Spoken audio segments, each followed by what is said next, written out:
pass it off to Rachel to kick us off.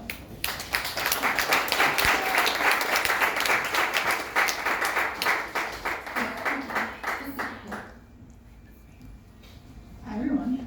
Hi. As Brian said, my name is Rachel Foley. Today I'll be talking about my experience as a solo product designer. I've been working for the same company for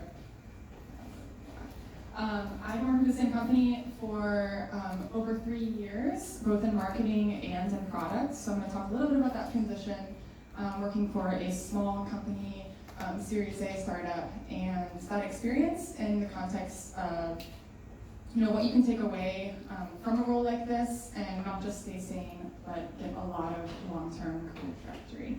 So I'm going to ask first, who here is a solo designer? Okay, good. That's a good amount. And who here has ever been interested in or applied to or looked at an application for a solo design role? Okay, good mix there. All right, awesome. So first I want to define who is a solo product designer. It's not like a role or a job title that you see. It's more of a description of a large range of designers who are operating on their own. So in the little choose your fighter experience, first you have the founding designer. This is the one that we're all very familiar with in terms of a title.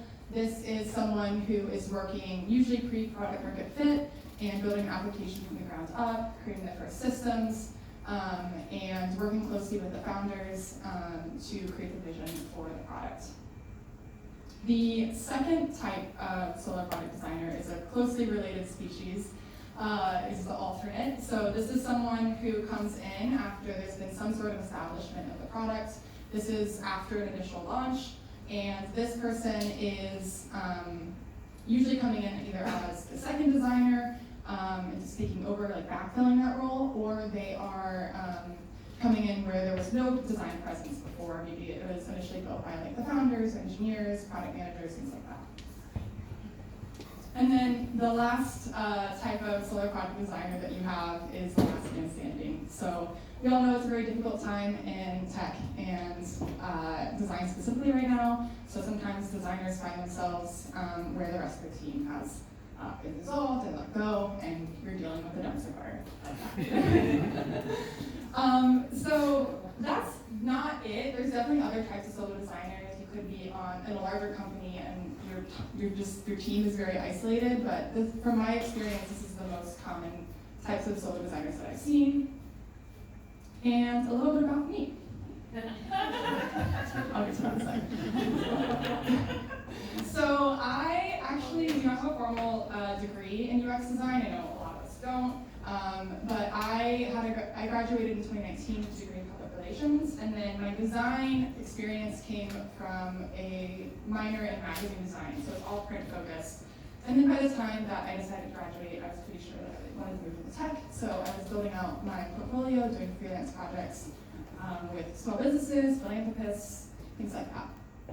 And then in fall of 2019, I started out at my customers, where I am today still, in a creative marketing role. So I was working mostly on marketing design projects with only a little bit of cross work with the product team at the time. In 2020, obviously the pandemic happened, and if you don't know anything about my customers, we sell to outside sales teams whose job is to be in face-to-face meetings on the road 40 hours a week. So you can imagine 2020 wasn't super smooth, and we ended up restructuring at that time, and I moved into product along with our founder, who's here today, and we kind of built some things. So I moved into product then, and then 2021 to 2022, that was a big period there. I could tell a whole story about that, but that's when we completely reconstructed the web and mobile applications with a design first and ease of use focused. And then in early 2023, I was able to hire the second designer, so I'm no longer alone. So in short, I feel like I can talk on the subject. I was the alternate rebuilding after restructuring, so that's me. So This is the topic, it's how to stay sane, except I don't really want to focus solely on that. If you're just keeping your head above water in a role, it's not the role for you. Really, I want to talk about how you can not just survive in a role like this, but it's one of the best ways to fast track your career and your growth as a designer. It has been an incredible experience to be able to have so much impact on a company and the business trajectory, and yeah, it's been a great time. So I want to talk through that in that lens as well.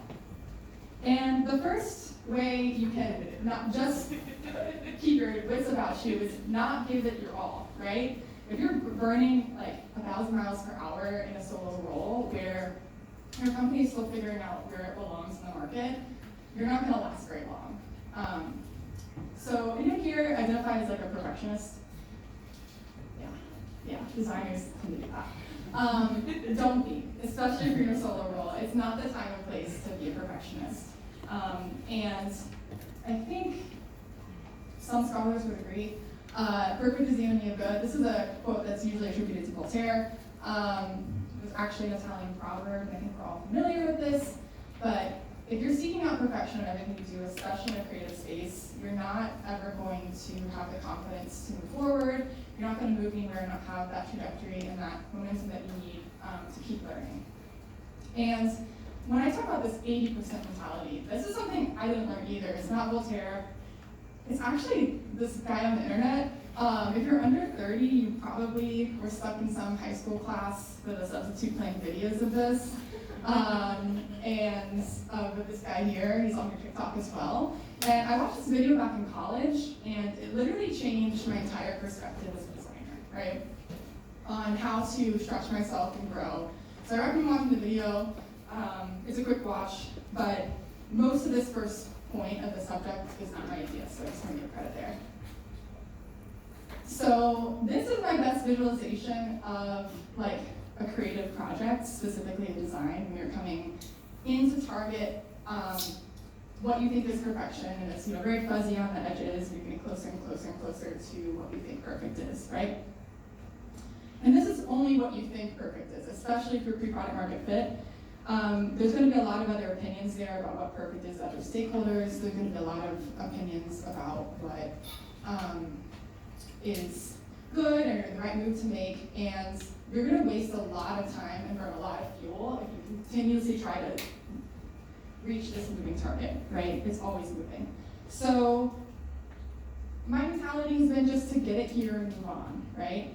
Like, I know this is really fuzzy and not super clear, but you want to be at a place where it's good enough, and then you can keep going from there. You can always put in production, learn from users, ship fast, and learn lessons. And this is really hard for us, right, as designers, because, and especially me, because I was a junior designer, because you're stuck with this unfortunate skill of having good taste in design. You're like, I love this, I hate this is terrible. And then you actually try it yourself, and you know it's not good. It's no good. And that's when your confidence starts to dip, right?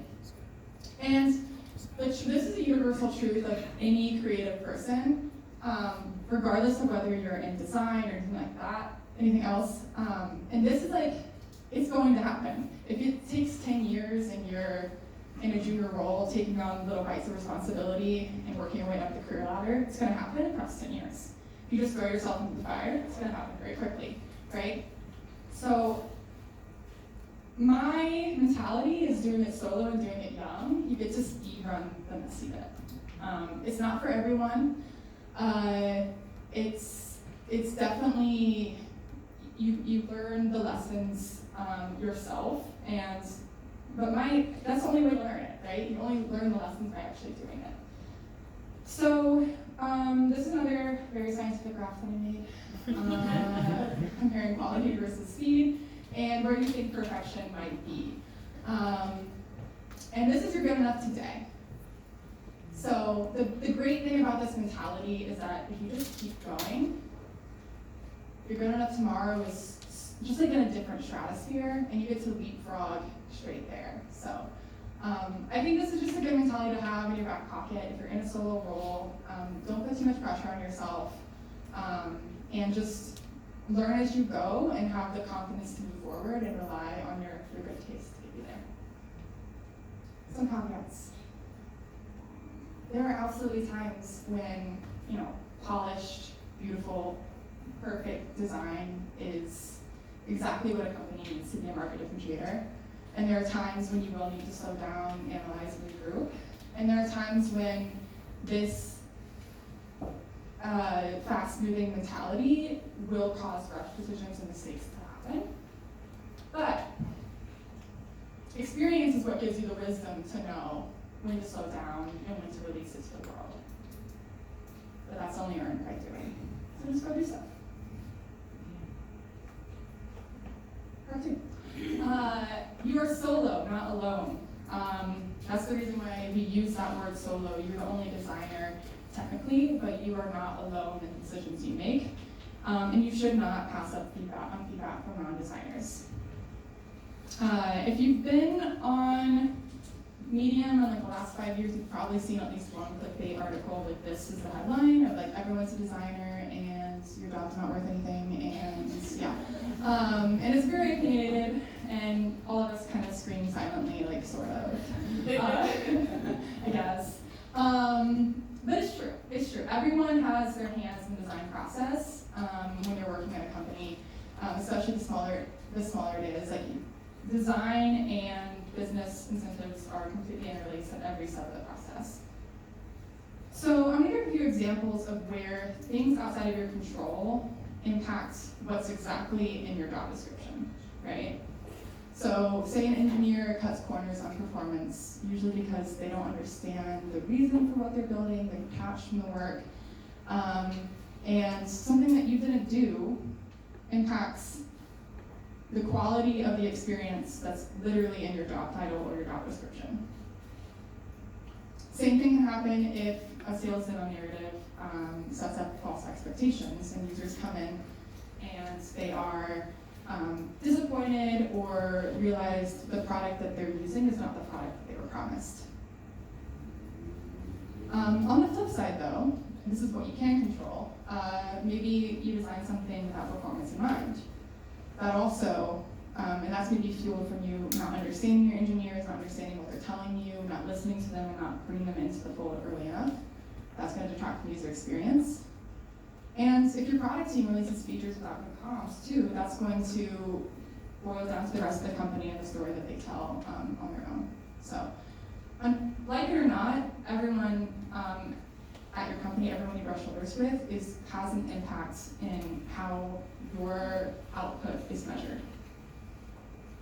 So this is in the same article here, I think a lot more nuanced, is whether you like it or not, whether you approve it or not, people outside of your design team are making significant design choices that will affect your customers in important ways. They are designing your products, they are designers. So what do we do with this? This comes down to the most important thing about product design. It's not about being in Figma, it's not about doing the up-to-date components and constructing design systems and making things look really pretty, even though it's very fun things to do. It's about soliciting respectful collaboration and conversation and providing healthy feedback loops to make your job easier and everyone else's job easier. And there's 3 main ways that you can go across doing this. You've probably all heard this before. Whether you're presenting something for critique to a designer or to a non-designer, you definitely need to set expectations. So going into a presentation, regardless of who you're talking to, you should set the scene and ask yourself, where am I in the design process, right? Am I looking for feedback on something that's evaluative? Am I looking for something that is am I presenting a wireframe? Am I presenting A and B high fidelity mock-ups and just looking for one or the other? Where are you and what do you need? And second is, what is this design hoping to accomplish? So this should always be aligned with the goal, whether it's very, very specific or if you're very, very close to people you're getting feedback with, just a quick reference to what the goal of the design is and the task at hand. And then third, actually asking yourself, what do I as a designer need help with? You don't have the time to bother everybody for questions on like padding and alignment and things like that. What do you actually need someone else's opinion on as a solo designer, and what is most important at the time? Second tip here is to always dig deeper. When someone provides a critique, you always want to counter with a thoughtful follow-up. And this is especially important when you're talking to non-designers because they're not framing their feedback in a way that a designer would. This is a very simple example, but say you're sending over Slack a couple screenshots of a few examples, and you're saying like, okay, which one do you like more? And someone says, I like this one more. And you want to say, what do you like? That's very obvious, right? This is one I get a lot. You put a design together, and the immediate thing you get from an engineer is like, that's nice and all, but this is gonna take a long time to build, and you are like, yeah, I kind of expected that, and maybe something you'll say is like, okay, how long, right? You could say that, but you can also trust your engineer cares, right? And say, hey, just going back to the goal I mentioned earlier, is there another approach you've seen done that would be easier to implement? When you're a solo designer, your engineers are your closest allies because they're the only other ones who are that nerdy about software out of anyone else, right? And the engineers I work with are really, really great at providing references if you just ask. You of course have to check their biases because like what an engineer values in design is definitely not what at least our market values in design because we sell to like 55-year-old salespeople on the road, and an engineer is like, well, we can make a shortcut. So definitely check the biases, but they do have really, really great feedback if you ask. I don't know what that is. So maybe another question you get from the go-to-market team is like, hey, can you also tack on insert adjacent feature that's loosely related to what at hand? First, you want to affirm that, right? You want to say, hey, like, hopefully you've already heard it before if you have a really good tight feedback loop with your CS people, and say, cool idea, we considered that, but it's not the priority right now because of X. And can you tell me how you see that fitting into this context? Learn a little bit more about why they came to that conclusion and why they think that belongs in the project at hand. Because you're a solo designer, you have your hands on literally everything in the product, and that information, even though it's not relevant with the current solution, you're going to want that the next time that you hit the drawing board. And then the last thing I want to say is your output is not equated to your self-worth. It's really, really hard to be a creative professional at times where you have so much like heart and emotion tied to what you create.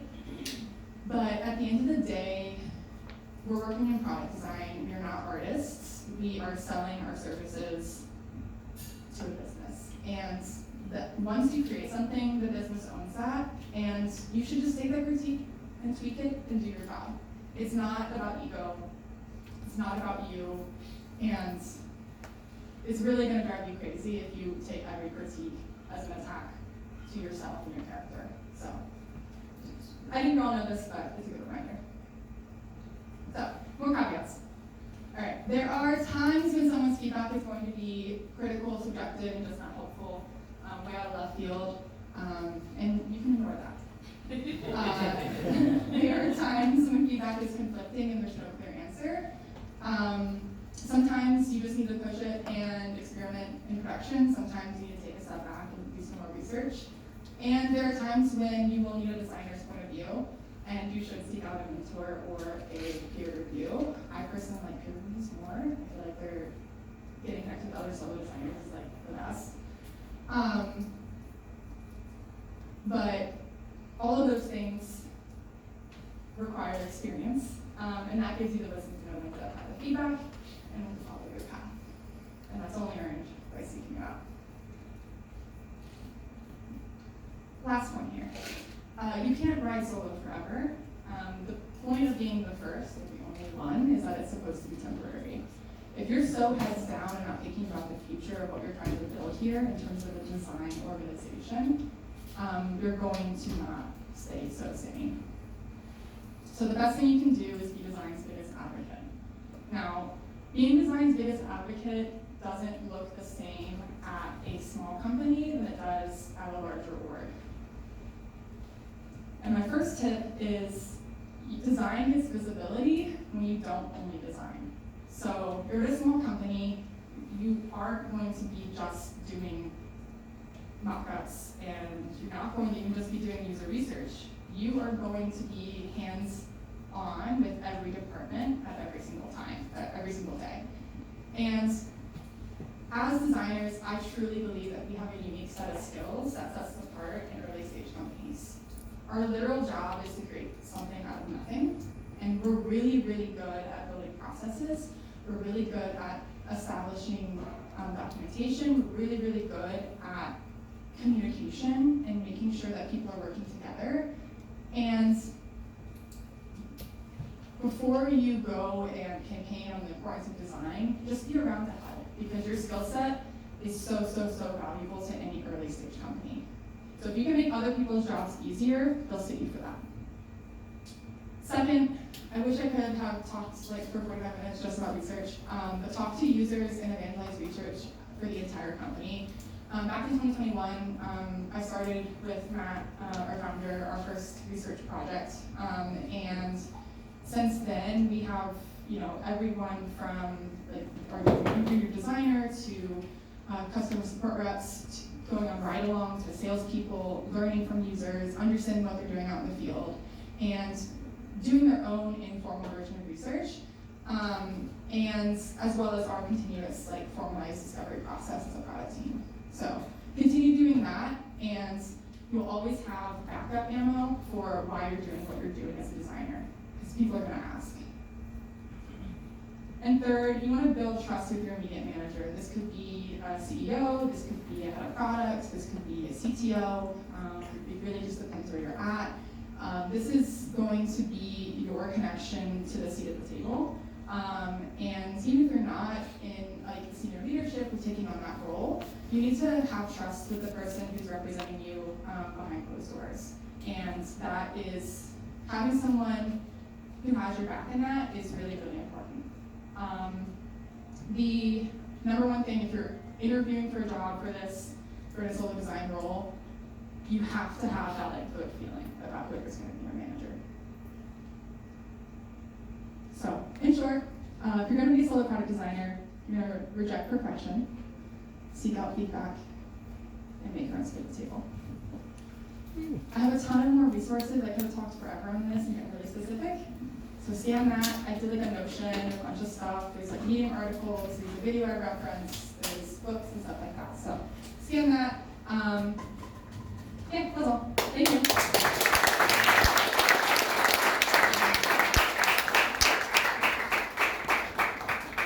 Awesome, thank you, Rachel. We have time for one or two questions. If anyone has questions, maybe two questions.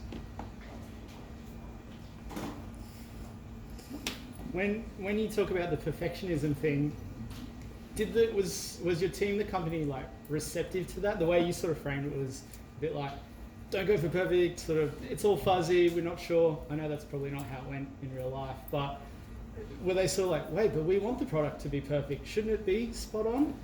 How? That's a good question. I think it really depends on where you're at. Yeah. I think I was coming into a company where historically design was not prioritized, and I think they were generally pleased with most of what I put out, because it was already a step up from before. But yeah, I think there's a time and place where you're gonna get that. You're gonna get well, this wasn't as high fidelity as maybe we want it to be, and it happens. You have not so good launches and not so good feature releases. But the best thing about being in SaaS is that it doesn't necessarily have to be perfect in your minimum viable product. You're going to learn, and especially if you have really, really great client success teams and sales teams that are in your corner, they're going to set expectations and help coordinate beta programs and things like that to get the right answers at the right time. Cool. Yeah. Thank you. Go first. Sorry. So you touched a little bit on the user research aspect of the job, and you mentioned contextual inquiries using qualitative and quantitative research methods. So are you doing usability testing or are you doing interviews, or how are you kind of validating design decisions? Yeah, that's a good question. All of the above. I did like a little boot camp when I first started my first research initiative on UXR, where I just learned the methods, and then since then I'm just kind of learning as I go. When you are just starting your research processes, I would recommend starting in the more generative space, right? Where you're just trying to understand your users more, you're trying to understand their motivations and what you can build. And then as you have a more robust continuous discovery process, then you start holding in like high fidelity evaluations. For a long time, we did a lot of our evaluation in data programs and just that kind of shipping it so it's fast for us. Oh, yeah. I'm a solo designer too, so this really resonated with me a lot. Nice. Talk about feedback. Mm-hmm. I'd like to know how you go about gathering and soliciting feedback from the rest of the team. Like, you do a workshop, or do you have like a go-to Yeah. format that you use? Yeah, that's a good question. There's a lot of different ways to do it. I think I've done quite a few. I've done workshops. I've done asynchronous feedback as well once you build trust with somebody. I think the first time I heard this was kind of out of here. It was like shuttle diplomacy. You have to like shuttle something around to multiple departments and multiple stakeholders and get their perspectives on it. And it's just about kind of knowing how busy someone is at a time and knowing setting up regular syncs to show what you're working on, and you do like, okay, hey, we've got this big epic we're working on, this big project. And you just put it on their calendar. Yeah. First of all, your presentation was amazing. First things first, I'm currently looking for a software designer, and I'm in product management, so non-designer based leader looking for that person. So what tips would you give a non-product designer based leader to help that software designer grow and succeed? How many product managers are on your team? Just you? 3. 3 PMs. Okay. Yeah. Poor designer.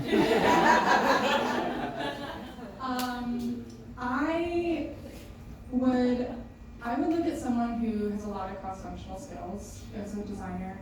You need someone who's not a specialist. You need someone who's open to trying new things and has a history of self-education and learning as they go. And also just like a demeanor about them that like you feel that they're going to be confident to like advocate for themselves. Because you're not going to advocate for design. They need to advocate for themselves, and they need to like bring a design culture in the company.